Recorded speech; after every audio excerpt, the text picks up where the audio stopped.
So anyway, you gotta look out way ahead of you because of all the blind corners, which can be kind of hard, but that's what you gotta do.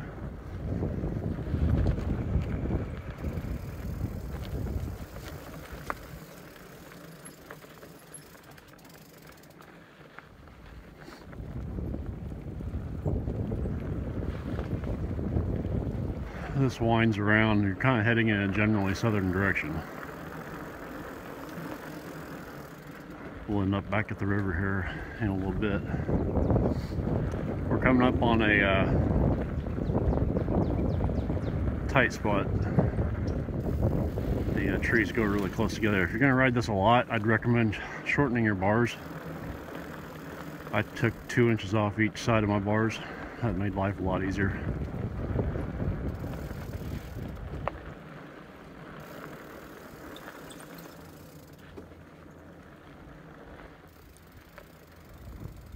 Once you get past this first stretch, it's not so bad, but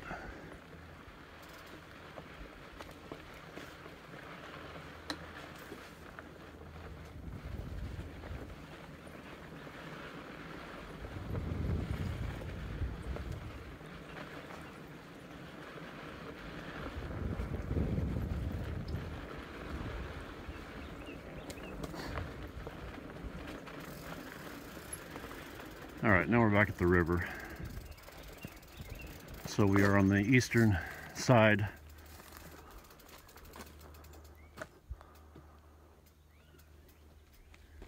We came from up there,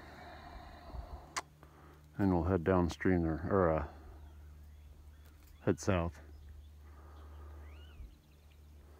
I've never tried getting down there. I'm afraid I wouldn't get back up. Usually I just stop here and take a breather, get something to drink, enjoy the view.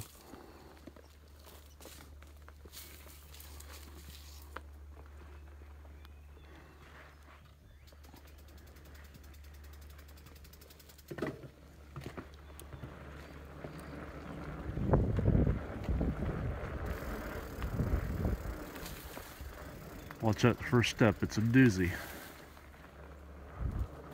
It's about 20 feet down or so to the water's edge.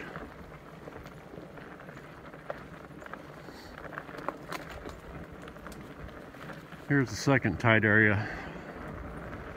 It's not a handlebar grabber, but there's a lot of hairpin turns in here.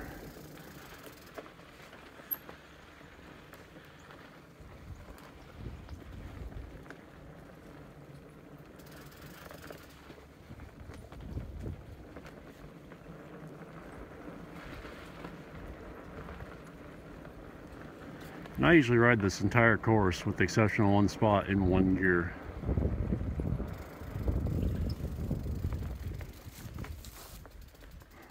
I don't see any ducks today. Usually there's a lot of ducks down there. Oh, there's a couple. I like to putter around down there.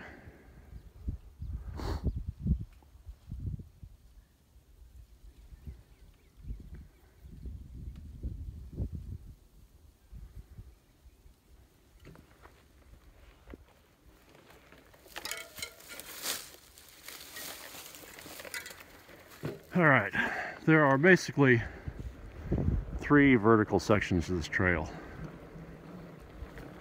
This is the going clockwise. This is the first spot. You don't want to get too carried away here because you got to make a hard right turn at the bottom.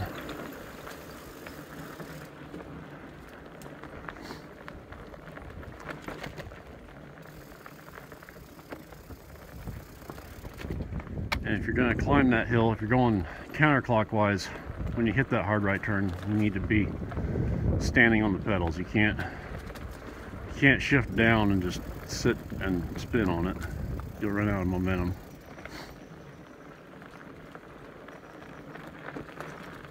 Here's my contribution to the bike riding trail. Everybody used to just take a hard right, and I started climbing that hill because it's kind of fun.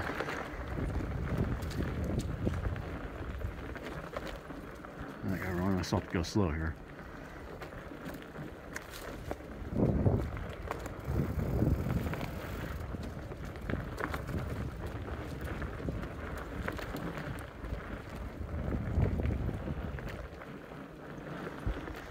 The fastest lap here that I'm aware of is, I think, 6:45. It's 1.4 miles. But I usually lap it somewhere around 10 minutes. And because 6:45. Here's the toughest spot going clockwise. I downshift one gear, pick up as much speed as I can.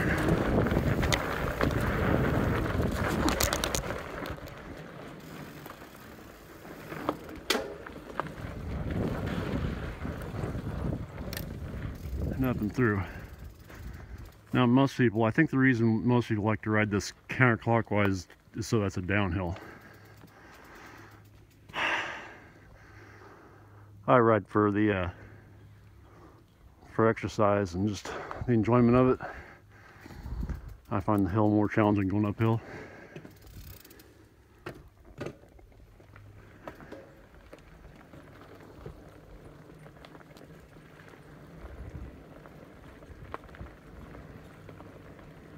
Here's a good place to take a break. We're back at the river again. Can't really see anything from this spot, but people usually pause there and sit on those logs or something.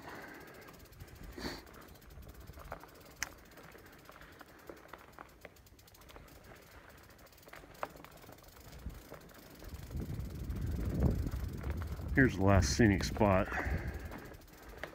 and basically the other place to get down to the water's edge.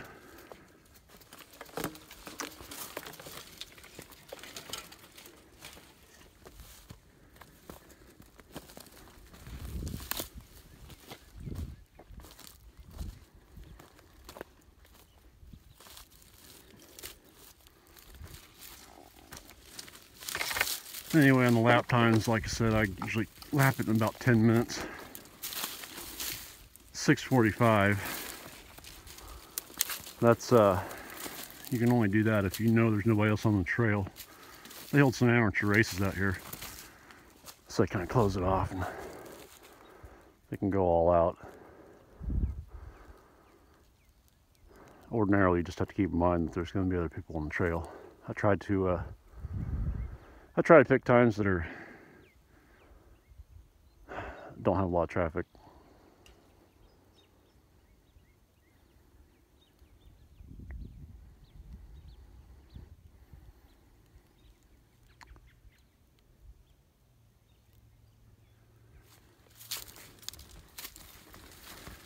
I ride at about, well, when I'm riding at my normal pace, that's about 85–90% of what I could do.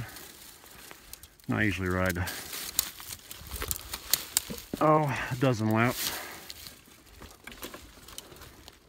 depending on how many people are out here. If it's really busy on the trail, I just give up and go ride the levee.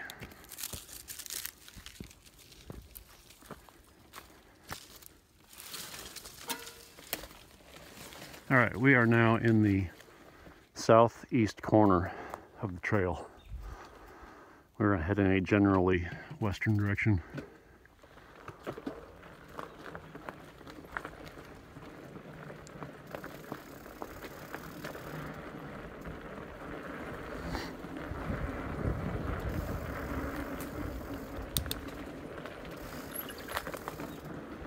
This is another tight spot. There's two trees you gotta thread through up here. It's not so bad going this direction, but heading counterclockwise, this gets even screwier. Again, trimming your handlebars down helps a lot.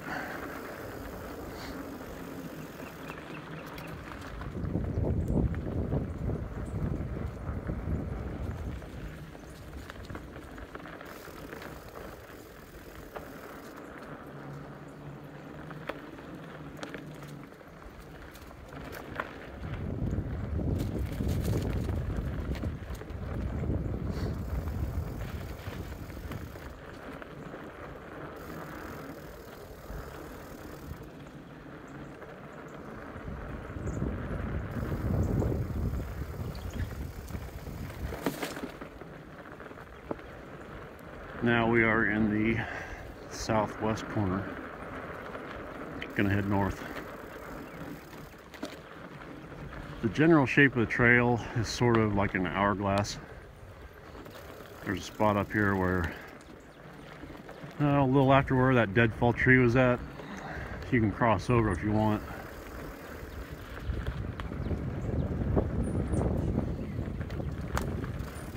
Here's one of my favorite spots on the course.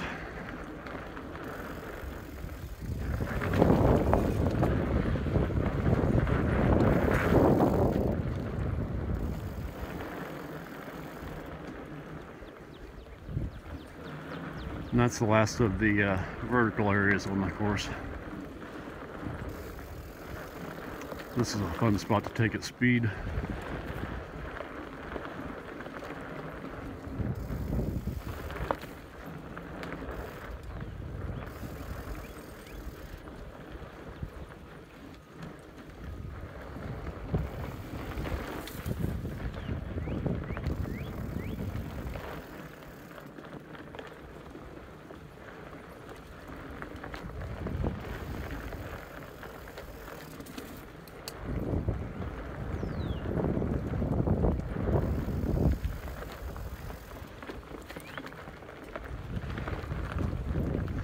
There are a fair number of exposed roots on the trail.